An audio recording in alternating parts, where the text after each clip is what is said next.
Balimao Anyakuma, très très urgent et très kabako. Bié mercredi 14 décembre 2022. Agné kuma do me bololo sanfɛ ne yɛrɛ ka avocat maître Cheikh Mar Konare ko ne nɛni ni fɛnw kɛ réseaux sociaux sanfɛla la k'i bɛ taa kasobonba la direct hakilinata ɲuman don mais maliyɛnw mɔgɔ jumɛn de bɛ ka mɔgɔw bila mɔgɔw burujali la ni mɔgɔw diffameli la réseau sanfɛ n bɛna révélation ba de k'aw ye bi mercredi 14 décembre 2022 maliyɛnw mɔgɔ jumɛn b'u kɔfɛ mun y'a to burujali tɛ ka dabila réseau sanfɛ maliyɛnw n bɛna révélation ba de kɛ yan'an ka taa ɲɛfɛ ne yɛrɛ ka avocat ba an bɛna ka kumakan kala maître Cheikh Oumar Konare aw ni an ka jɛ an ka lamɛn ɲɔgɔn fɛ. C'est que réseaux sociaux protection foyi tɛ mɔgɔw ka a la. C'est-à-dire que i bɛ minɛ k'i datugu i b'a fɔ ni zon minɛna sugu la. Awɔ. Ayiwa. Yani kiri cɛ o kiri kɔfɛ o i bɛ se ka minɛ a bɛɛ la wa réseaux sociaux pɛnniw olu ka jugu ka tɛmɛ journalistes ta kan. C'est-à-dire les réseaux sociaux pɛnni dɔw bɛ yen minnu bɛ taa fo san 10. Nka maa wɛrɛ bɛ se ka nɔminɛni kɛ min tɛ maa min degunna ye wa. Maa min degunna o bɛ se ka nɔminɛni kɛ mais hali n'a ka di hali n'o tigi tɛ procureur yɛrɛ fana bɛ se ka a lajɛ réseaux sociaux kan ka mɔgɔ nɔminɛ ka sɔrɔ presse la o t'a la. Ayiwa. Presse la fa tigi de ka taa plainte. Donc maliyɛnw. Mais procureur bɛ se ka nɔminɛni kɛ réseaux sociaux la hali n'a tigi ma plainte don. Voilà.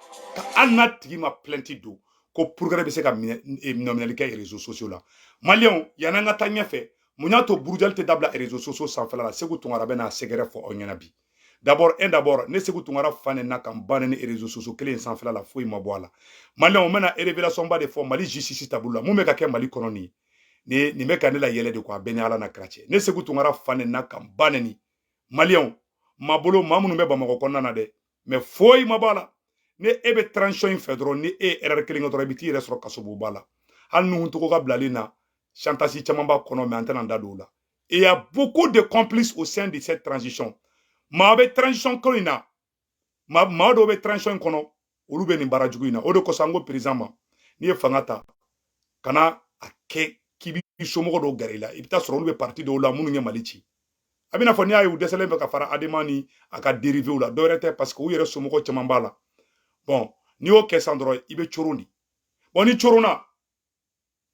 ni mi kɔlɔsi e kanubaga minnu n'i bɛ na n'u ye olu bɛ crime kɛ i b'i ɲɛ tugu a kan et c'est ce qui se passe au Mali aujourd'hui f'an k'o yɔrɔ tiɲɛ de fɔ ɲɔgɔn ɲɛna maliyɛnw mun y'a to burujali tɛ dabila réseau sanfɛla la n bɛna secret fɔ aw ɲɛna bi d'abord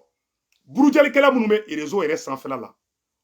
u ni parti pouvoir mɔgɔ caman de bɛ baaraw kɛ ɲɔgɔn fɛ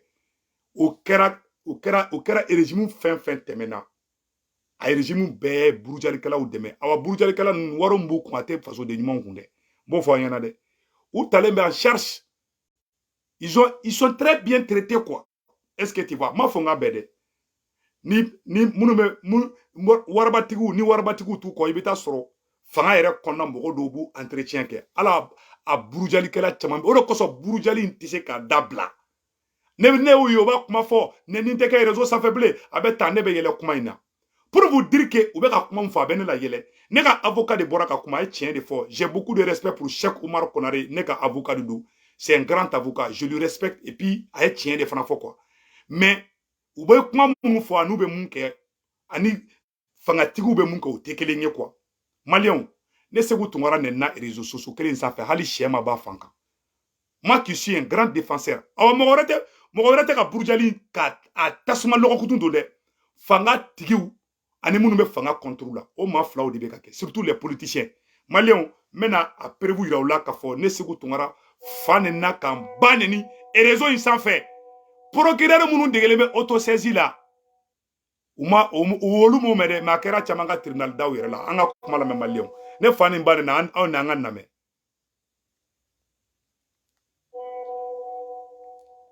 denangolon den saraka den denjugu musojugu den cɛjugu den i fa bɛ Côte d'Ivoire nge ye kojore e tɛ kojore e ye maraka de e tɛ kojore b'i ka wolosɛbɛn kɔnɔna na i fa sigilen bɛ Côte d'Ivoire t'i fa fɛ yen fɔlɔ Ivoirien fɛn fɛn bɛ États-Unis a ye bɔ Seku Tunkara kama minnu bɛ maliyɛnw a bɛɛ lajɛlen ni kuma mɛn a ye n fa neni ka n ba neni awa filɛ communal tribunal kɛrɛfɛ de han ni transition mɔgɔ dɔ de tun ye nin kɛ san b'a sɔrɔ u y'u autosiège o la u ye nuhu tɔgɔ minɛ ka malo diɲɛ bɛɛ ɲɛna ka bɛnbɛnbɛn don a ma mais transition mɔgɔ dɔw b'o la dɛ olu dɔw b'a complicité la dɛ maliyɛnw aw ni ala cɛ n'i y'a ye ala ye dugu caman halaki n'i y'a ye ala ye dugu caman halaki a sɔrɔla nin kɛwale juguw de la i b'a dɔn ni finman ye fanga sɔrɔ a bolo k'a tɛ ban quoi e bɛ taa kalan kɛ Amérique ka kalan kɛ Faransi ka ni diplôme ban sɔrɔ ka t'i ka jamana kan ka taa adamadenw tɔɲɛ e ka kalan ye e ka kalan ça a servi à détruire ta propre nation u caman bɛ yen u ye doctorat ni fɛnw b'u bolo mais wallahi ils sont là-bas ils sont en train de détruire les pays là a y'a lajɛ ni muso bɛ tila ka mun fɔ ko ivoirien ka ne agressé ko ivoirien ka bɔ k'olu ka ne agressé mɔgɔ min ye nin fɔ ne ma a bɛ Bamakɔ kɔnɔ dɛ mun bɛ ka fɔ ko n'i ye mɔgɔ dɔ ka réseau sa c'est à dire n'u ye ka kuma sariya kan i b'a lakale ko non ko ninnu ɲɔgɔn ko an ka ɲɔrɔ lamɛn dɛ muso bɛ ka mun fana fɔ yan tuguni ivoirien fɛn fɛn bɛ États-Unis dugu fɛn fɛn na a ye taa Segu Tunkara agressé n'a y'a agressé cogo Mali aw bɛɛ lajɛlen nin mɛn sisan aw bɛɛ lajɛlen nin mɛn sisan nɔ donc nin bɔra ka nin kuma in de fɔ ne ma san n'i ye adamaden nɛn tigɛ i n'a nɛn bɛ ta n'i y'a da kɛrɛfɛ o b'a kala a bɛ tila ka wuli a bɛ kuma wɛrɛ fɔ ni nɛn tigɛra a tɛ kuma diɲɛ kɔnɔ tuguni nɛn tɛ sɔrɔ mun bɛ ko la a nɛn na diɲɛ kɔnɔ k'a ta bɔ ivoirien fɛn fɛn bɛ bɛɛ ka taa Segu Tunkara kama Mali aw bɛɛ lajɛlen nin mɛn sisan ivoirien bɛɛ ka bɔ ne kama ni ivoirien k'u bɔra ka ne Segu Tunkara faga ne ba bɔrɛna ka wolo la ne fa bɔrɛna ka wolo la Asimi b'a ka sɛsogo ɲimi na procureur u bɛ k'u ka dulokibaw don u lafiyalen bɛɛ nin fɔra ne ma mɔgɔ min ye ne fa ni ba nin a bɛ Bamakɔ kɔnɔ dɔw b'i jɔ ko Segu Tunkara i bɛ dimi nul n'est au-dessus de la loi Bube ma sa kaso la a zomba kule dɔ tɛ CNT kɔnɔ pôle économique t'u kan Asimi tɛ k'u protéger ya mandat d'arrêt tɛ dɔw contre la mais nin ye Mali kura de ya où est la justice où est le Mali kura mais an ka tiɲɛ fɔ ɲɔgɔn ɲɛna an ka kolonikara dɔn dabila an ka baribayasa dɔn dabila mais il faut qu'on soit sérieux dans ces pays ala bɛ se ka barika don an nana n ko ala bɛ kana jɛ ka yɛlɛ ma di bon ni ala bɛ dugu caman halaki a bɛ sɔrɔ na ɲɔgɔn na su dɔ la soyons très justes dans la vie moi qui défends cette transition ne fa ne na kan ba ne fɛn bɔra la ne taara Bamakɔ ne ma minɛ k'u b'a essayer ka ne humilier c'est le peuple malien qui m'a défendu ça c'est pas la justice awa justice talen bɛ otage la ni transition mɔgɔw yɛrɛ de awa nuhu tɔgɔ ka affaire c'est pas Boubou Cissé ni kuranɛ cɛ Boubou tɛ c'est la transition ni maa min dalen b'a la bɔ ni kuranɛ bɛ bɔ n'a ye Boubou Cissé ka affaire c'est la transition qui est derrière u ye cɛ minɛ ka humilier ka tila tuguni ka bali ka tɛ kuma tuguni pour que parce que i b'a dɔn quand tu es juste tu n'as pas peur mais quand tu es faux tu vas toujours te cacher derrière les personnes faibles pour détruire d'autres individus ne fa ne na kan ba ne u ye ne défend justice ne défend transition ne défend est-ce que transition ne défend na ne ma Asimi défend Asimi ne défend na ne ma Mali défend justice ne défend na qui m'a défendu. Et c'est procureurs qui sont à Bamako, à procureur Nyuma Mboula, Horon Mboula, Mali procureur Beni, mais mou foranema. Donc voilà qui auto-siège là. Nous pané ba foko kononi. C'est que tu ngara kana flide. Aïe, ni togo be là, e kana flide, mais ni togo te la droit ka dossier be black carton on ka dak refait. Malien Beni mais machit lo gerelinte. Mais au bout auto-siège dossier baou de là. Zomba koule obe. Mandat d'arrêt international be doka. Mais par contre, Mali, ça dit que doit Mali façon ou d'aller flescienter protégé par la transition.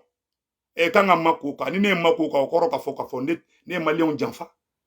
Mais soyons sérieux, on en a eu fangata, on en a balma ou yoku, short fambe. On a son quand ni nana ni fin, ni koko damine, ni namara doa konana. Ala be boni fin doa kayirela, imasiki ni fin doa. On a son Asimi ma iklen halibi. Wallahi aw ye sirabla billahi tallahi aw be ka sirabla ni kuranɛ cɛ aw ye sirabla mɔgɔw ko ko ŋ'olu fɔ sa a ye yafa ma minnu ko ko ŋana kalili kɛ ne fa nen na il s'en fiche c'est à dire que hadamaden yɛrɛ traité cogo ninnu t'a dɔn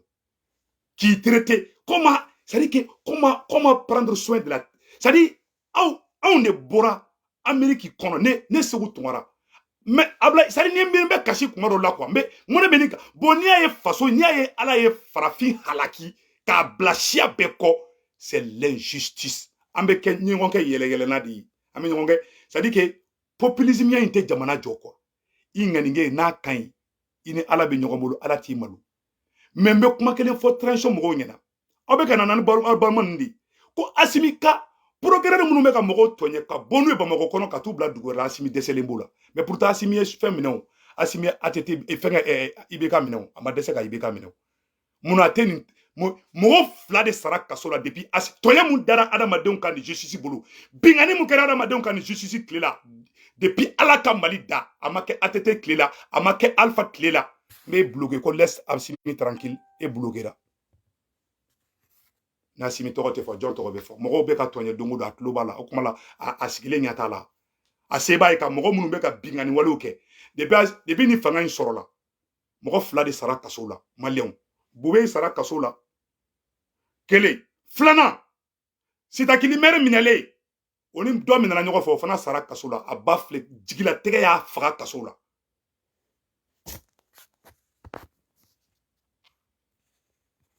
jigila tege fleka che faga kasola jigila tege fleka che faga kasola uye sitakili mere mine adema mogo dake parce que olu parents nye adema nye ni sorasi ni clanche be parents adema mogo di ni ala na krache. En voulant protéger vos parents, vous êtes en train de détruire cette nation. Vous êtes en train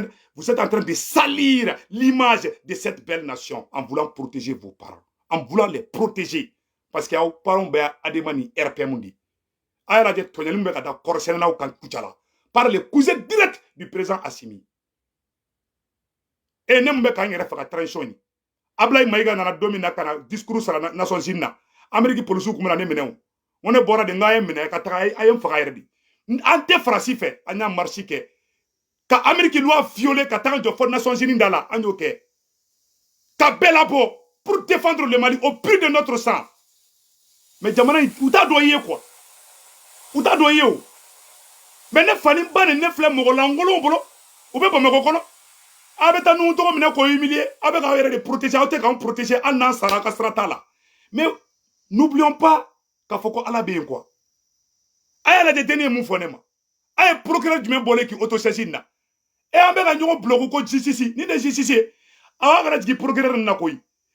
ni justice taleme autosaisine ni transition mo di awa ou te patriote fait ni se ko ye bidro ambe ga sa a beni ala na ko TV quoi awa e bloquer ga bonne ga pasi là moi je veux la justice voilà ne fani mbane na anga je kala je nyogo fait donc ko be muno fe abara me ne be muno fe uku parents simbo nga fanga ula parce que parents nya ademande awa ademande malichi do te kanini ko ne be muno fe awa ne be muno fe mbo fo malien be kame uka adema simbo nga fanga la mali sari mali faga baga ya ademande na usomo be ademande ya fa dilu fa ku genga banque fe abena gouvernement kuram ski ka be fe ka ke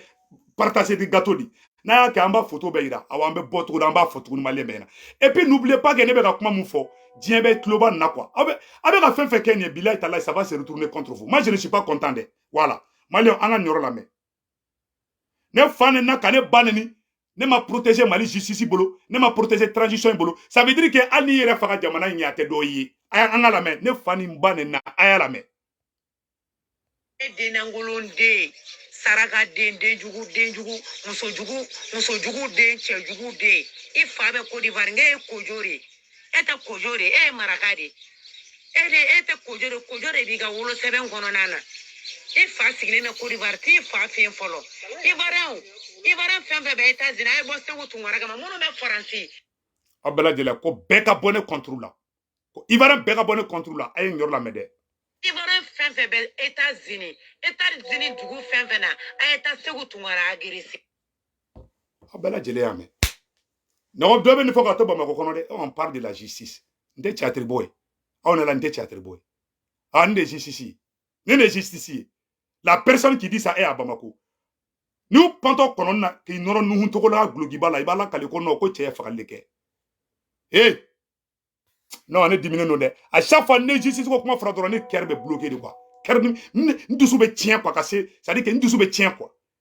Et puis, ni beka ke mogola mogombe transition fait. Ni beka ke mogola. Et puis, ka fana ni ngamba ni fente bola. Et ne fani babe ni fente bola. Ne buso mogo nye bola. Aw ni ala che. Aw ni ala na krache. Ni jamana ni mali kuro. Ni mali kuro. Et ne be transition fait be libu fente bola. Mais ne be transition à côté là. Et puis, da sa go fo. vraiment ne jigila tigɛra Maliko la a k'an bɛn